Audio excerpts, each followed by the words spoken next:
makao, tsy mihazonao, tsy mamefy, mandeha analoha raha toa tsy afapo. Zay fantatrao fa mety ataovy avokoa raha mahasoa.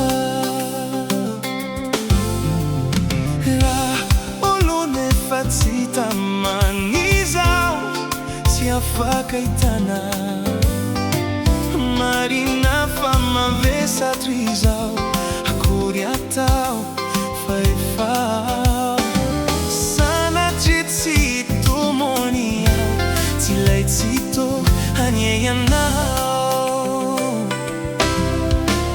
Tokantrano fanambadiana, tsy laozany fifamaliana, izany indrindra ianao no nahatonga hifindra toy izao.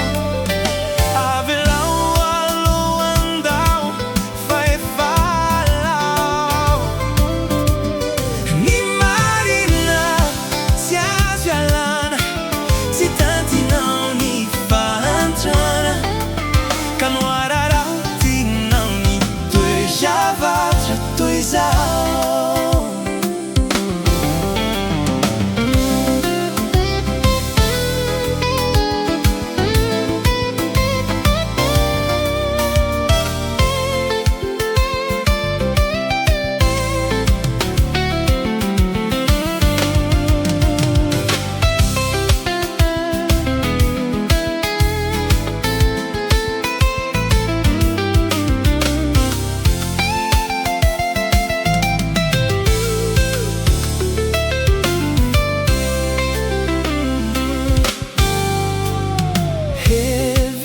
Favô mana famody no sarotsarônana, hony tsy fitovy ankevitra, dia lasy anao indrô fatezitra, nefa ny tsy fisiana no natonga anao andao nidina.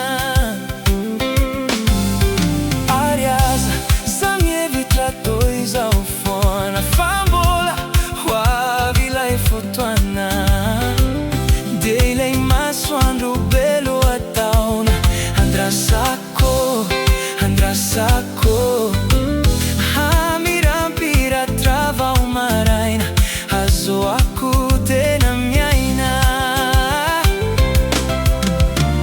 Tokantrano fanambadiana, tsy laozany fifamaliana, izany indrindra ianao no nahatonga hifindra toy izao. Avelao aloha andao fa efa lao, ny marina tsy azo ialana, tsy tantinao ny fahantrana, ka satrinao nisy adiady nanapanta.